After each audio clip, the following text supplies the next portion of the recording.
Students, now we have to see about the merits and demerits of capitalism.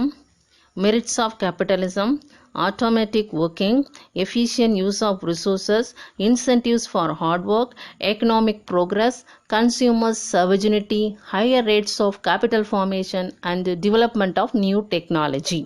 இப்போ one by one பார்க்கலாமா? Automatic working. Without any government intervention, the economy works automatically. Whatever commodity we want to produce, we can produce it. The government cannot intervene to the economic activities. Government என்ன பண்ண மாட்டாங்க, தலையிட மாட்டாங்க. எந்த விதமான ப்ராடக்டையும் நாம் produce பண்ணலாம்.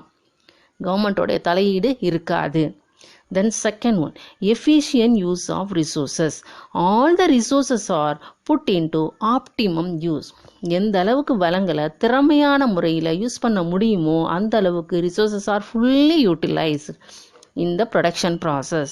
Then third one, incentives for hard work.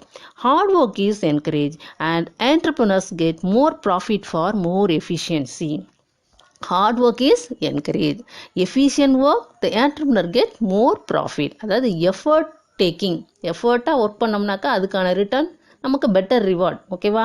So இந்த பிஸ்னஸ்மேனாக இருக்கலாம், இல்லை ஒரு ஒர்க்கராக இருக்கலாம், அவங்கள பாராட்டுதல் செய்தால்தான், பாராட்டினாதான் ஏன்னா அவங்க மேலும் மேலும் அந்த தொழிலை எந்த அளவுக்கு நம்ம முன்னேற்றமாக கொண்டாட முடியும் அப்படிங்கிற ஒரு பூஸ்டப் கிடைக்கும். ஓகேவா? ஸோ அதனால் என்னாகும், ப்ரொடக்ஷன் ப்ராசஸ் வந்து ஸ்மூத்தாக ரன் ஆகிட்டே இருக்கும். ஸோ அதனால் ஹார்ட் ஒர்க்கை இங்கே என்ன பண்ணுறாங்க, என்கரேஜ் பண்ணுறாங்க. Then economic progress. Production and productivity levels are very high in capitalistic economies. Business activities are high in capitalistic economy. Yeah, their main motive is what? Profit motive. So, the production activities are run smoothly. At the same time, the economy reach the better position than consumers' sovereignty. All production activities are aimed at satisfying the consumer. எல்லா production activities எதை base பண்ணி தான் இருக்குது?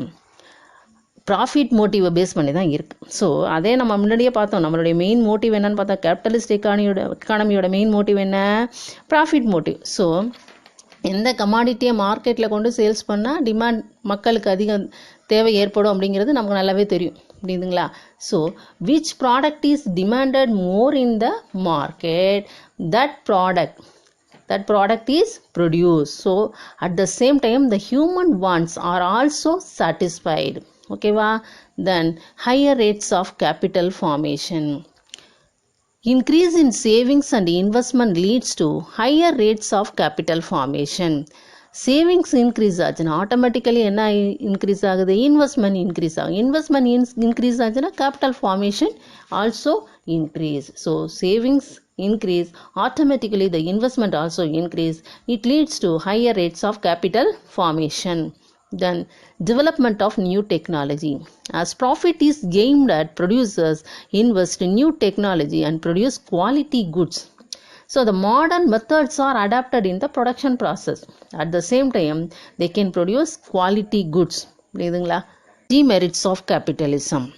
Concentration of wealth and income, wastages of resources, class struggle, business cycle, production of non-essential goods. இப்போ one by ஒன்னாக பார்க்கலாமா? Concentration of wealth and income.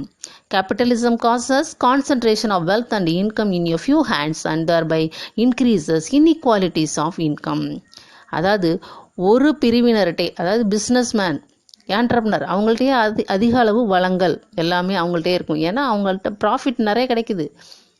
Business மூலமாக நிறைய அவங்களுக்கு என்ன வசதி வாய்ப்புகள் இருக்குது. அதே சமயம் அங்கே இருக்கக்கூடிய சாதாரண ஒர்க்கர்ஸுக்கு என்ன கிடைக்காது, அந்த அளவுக்கு வாய்ப்புகள் இல்லாமல் போயிடும். ஸோ இங்கே கிளாஸ் கான்ஃப்ளிக்ட் அரைஸ் ஆகுது. Rich poor, haves have not அப்படிங்கிற ஒரு சுச்சுவேஷன் அரைஸ் ஆகுது. There is a big gap between rich and poor. As a result, inequalities arise in the society. Then second one, wastages of resources. Large amount of resources are wasted on competitive advertising and duplication of products. அதாவது large amount of resources are allocated, so wastages are arise. அளவுக்கு அதிகமாக resources use பண்ணுறதுனால wastages என்ன ஆகுது, arise ஆகுது. அதோடு இல்லாமல் அவங்க உற்பத்தி பண்ண ப்ராடக்டை சேல்ஸ் பண்ணணும், மார்க்கெட்டில் சேல்ஸ் பண்ணணும். அதுக்கு விளம்பரப்படுத்துறதுக்காக வேண்டி என்ன பண்ணுறாங்க, அதிக அளவு காஸ்ட்டை ஸ்பெண்ட் பண்ணுறாங்க. இதன் மூலமாகவும் வேஸ்டேஜஸ் அரைஸ் ஆகுது. Then class struggle. Capitalism leads to class struggle as it divides the society into capitalist and workers. நம்ம ஆல்ரெடி பார்த்தோம், கேபிட்டலிஸ்டிக் கண்ட்ரியில் rich and poor, haves and have not அப்படிங்கிறது அரைஸ் ஆகுது. ஸோ த சொசைட்டி என்ன ஆகுது, totally divided into two, capitalist and worker or the industrialist and labor. So finally என்ன arise ஆகுது, the class struggle will be arised in the capitalistic country. Then business cycle. Free market system leads to frequent violent economic fluctuation and crisis. அதாவது business fluctuations arise ஆகுது. Ups and down, boom, recession, depression, recovery, this are the positions are arise in the business activity in a capitalistic economy also. So totally collapse, crisis ஒரு மாதிரி ஒரு ஸ்மூத்தாக run ஆகிறதுக்கு வாய்ப்பே இல்லாமல் போயிடுது, அப்ஸ் அண்ட் டவுன்ஸ் இருக்கிறதுனால. தென் ப்ரொடக்ஷன் ஆஃப் நான் essential goods. Even the harmful goods are produced if there is possibility to make profit.